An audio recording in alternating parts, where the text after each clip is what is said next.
what to do if you feel that you're not cut out for your dreams. This is the most common problem in all these circles of self improvement and red pill and what have you. Because a lot of people see the creators achieving amazing results and they see the theory behind it.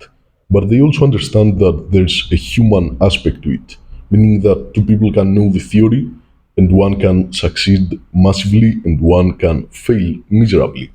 And the difference between those two people is not that they don't know the theory, they both know exactly what the theory is behind it. The difference is their soul.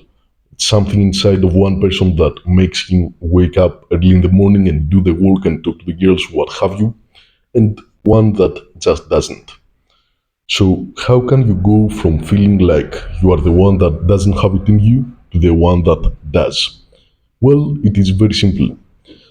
Feeling that you have it in you is something that is mostly generated inside of you by your parents and how you grew up. And after that, after the first few years of your life, your first experiences with the world teach you some things. And to some people, this experience teach them that if they try hard enough, they can have anything they want. And other people have the misfortune of being taught, not because it is true, but because it happened to be taught to them, that they can try their best and still fail. So you end up being 18, 19, 20, and believing that you don't have it in you, that there's that spark missing. But all that is simply your accumulated experience in life that teaches you that you can't have anything you want if you try hard enough. It doesn't matter.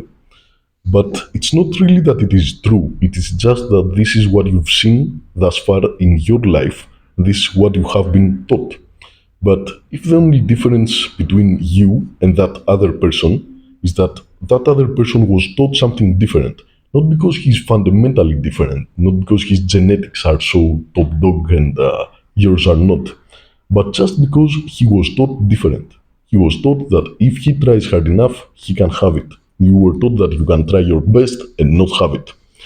Then the only difference today is that he has constantly feelings of motivation towards his goals because he believes that the work is going to pay off. And you, like the exact same person in all other aspects, you feel that if you try your best, if you do the work, you are still not going to get the results. But that is just a feeling, and as I said, it is based on something that is not real. If you had his childhood and his experiences, you would feel motivated, and if he had yours, he would feel not motivated.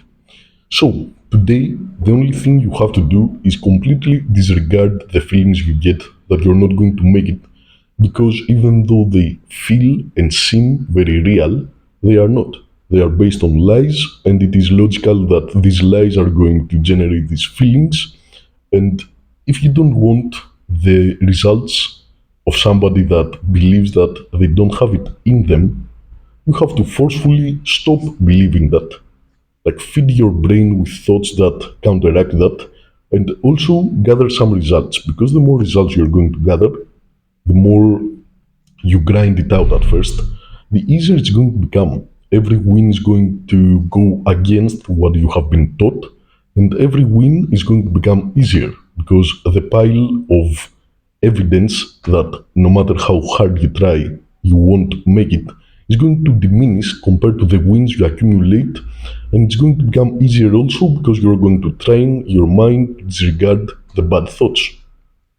So the only difference between you and that person is not genetics, it's not luck, it's nothing, aside from the feelings he gets when he sets a goal and the feelings you get when you set a goal. So there's nothing more to it, don't romanticize it.